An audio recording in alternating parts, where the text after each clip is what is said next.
రాష్ట్రం ఏదైనా కానీ అధికార పార్టీపై ప్రతిపక్ష పార్టీలో నిత్యం నిప్పులు వెలగక్కుతుంటారు. తెలంగాణలో మాత్రం సీన్ రివర్స్ అయింది. అధికార పక్షాన్ని విపక్ష నేతలు నిలదీయడం, ప్రభుత్వంపై ఆరోపణలు గుప్పించడం సర్వసాధారణం. కానీ ఇక్కడ విపక్షాలకు చెందిన నేతలే పరస్పరం వాడివేడిగా ఆరోపణలు చేసుకుంటుండడం విశేషం.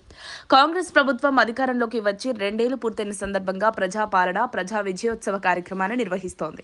ఇందులో భాగంగానే ఇటీవల ఆదిలాబాద్ లో నిర్వహించిన ప్రజా విజయోత్సవ సభకు సీఎం రేవంత్ ముఖ్య అతిథిగా హాజరై మున్సిపాలిటీ పరిధిలో చేపట్టే పలు అభివృద్ధి పనులకు శంకుస్థాపన చేశారు. ఈ సందర్భంగా ఏర్పాటు చేసిన బహిరంగ సభలో ముఖ్యమంత్రితో పాటు శాసనసభ్యులు, ఎమ్మెల్సీలు పాల్గొన్నారు.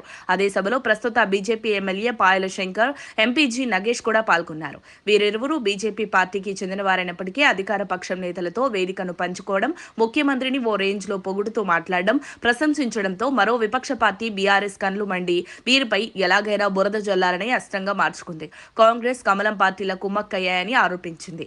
ఆదిలాబాద్ ఎమ్మెల్యే పాయల్ శంకర్ లక్ష్యంగా ఆ పార్టీ జిల్లా అధ్యక్షుడు, మాజీ మంత్రి జోగు రామన్న చేసిన ఆరోపణలు కాస్త మాటల యుద్ధానికి దారితీశాయి. బీజేపీ ఎమ్మెల్యే పాయల్ శంకర్ కాంగ్రెస్ పాలనలో అభివృద్ధిని చూసి సీఎం రేవంత్ పై పొగడ్తలతో ముంచెత్తడంతో కాంగ్రెస్ బీజేపీల అక్రమ సంబంధం బయటపడిందన్నారు మాజీ మంత్రి జోగు రామన్న.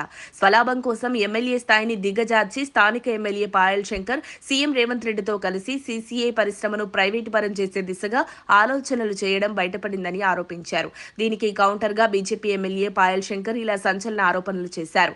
కాంగ్రెస్ పాలనలో ఆదిలాబాద్ లో జరుగుతున్న అభివృద్ధిని చూసి ఓర్వలేక మాజీ మంత్రి జోగు రామన్న తన మీద అర్థం పర్థం లేని ఆరోపణలు చేస్తున్నారని ఎమ్మెల్యే పాయల్ శంకర్ తీవ్రస్థాయిలో మండిపడ్డారు.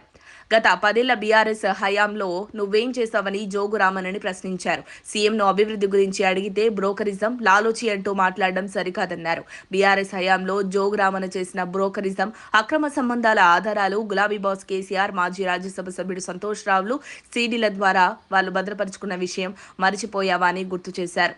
కావాలంటే ఆ సీడీలు నీకు పార్సల్ చేస్తానని జోగు రామన్న రాసలీల అంశాన్ని బట్టబయలు చేశారు ఎమ్మెల్యే పాయల్ శంకర్. ఇలా ఇద్దరు నేతల మధ్య మాటల యుద్ధం రాజకీయ వేణి రాజేసింది. తగ్గేదే లేదన్నట్టు ఇరువురు నేతలు పరస్పరం ఆరోపణలు, విమర్శలు గుప్పించుకోవడంతో ప్రాధాన్యం ఏర్పడింది. దీనికి సీఎం సభ ఇంకాస్త ఆజ్యం పోసిందన్న అభిప్రాయాలు వ్యక్తమవుతున్నాయి. మరిన్ని అప్డేట్స్ కోసం మా కాయ్ టీవీని సబ్స్క్రైబ్ చేసుకోండి. మా వీడియో కనుక మీకు నచ్చినట్లయితే లైక్ చేయండి, షేర్ చేయండి. మీ విలువైన అభిప్రాయాలను కామెంట్ బాక్స్లో తెలియజేయండి.